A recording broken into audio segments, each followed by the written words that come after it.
The Letters and Numbers game Countdown was the first programme broadcast on Channel 4 on the 2nd of November 1982. And it's been going strong ever since. In those 32 years, there have been many Irish contestants, some of them becoming champions. But in the current series, there's the Tuam man, who's not only beaten all opposition, but he's so good that he's coming up with words that the show's lexicographer, Susie Dent, has never heard of. Kevin Steede, good afternoon. Hi Ray, how are you? Good. Congratulations. Thanks very much. It's been a lot better. I've won a lot more than I expected. Tell us a little bit about yourself. Well, from Tuam, and then I went to NUIG and I studied English. So that's where some of the words came from.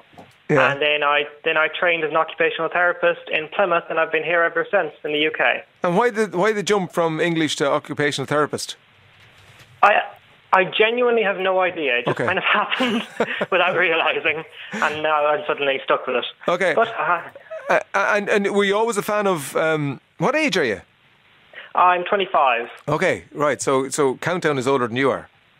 Yeah. Oh, yeah. By 7 years, yeah. When did you first become aware of Countdown? Well, my mother kind of always had it on in the background.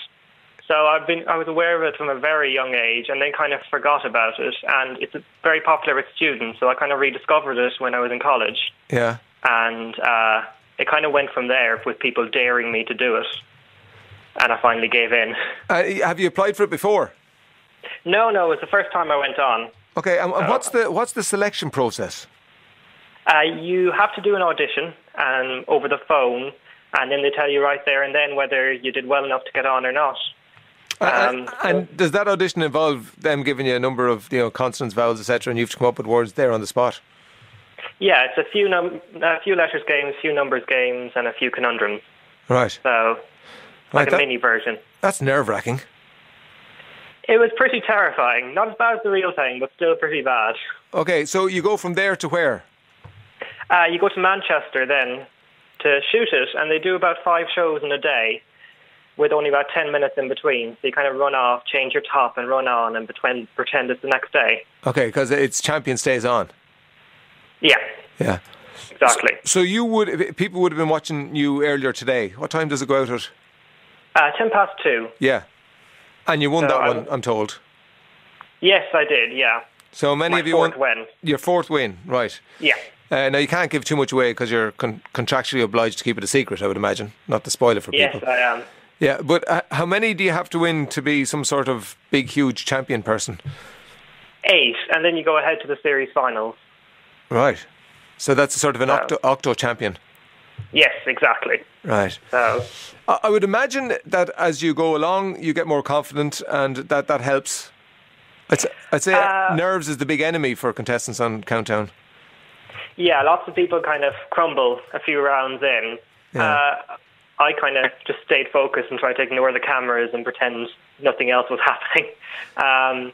But because you do so many shows in one day, you do find yourself getting very tired because you're so full of nervous energy, and then you just kind of collapse a little bit. Yeah, whereas the person coming on playing you is completely fresh, and so there's that against you as well. I never thought about that. That's a huge consideration because your brain begins to fry.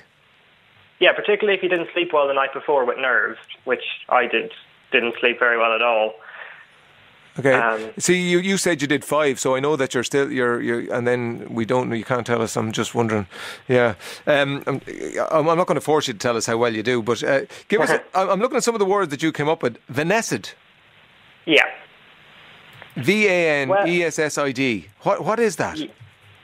Well, I actually didn't know until they told me. Susie Dent told me. How did you know? How did you even know it was a word then?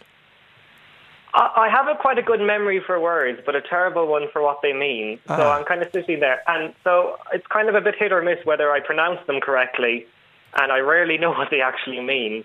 But when Susie Dent explains it, I kind of have to nod knowingly as if I do. Right. But no. So what does Vanessa mean? It's a type of butterfly, right. Apparently. Amniotes.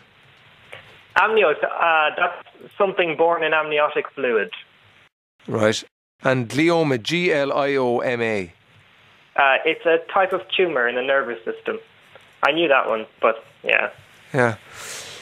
So when it gets, if you get to the championship stage with all the other Octo champions, the competition gets stiffer, obviously, but the program format remains the same.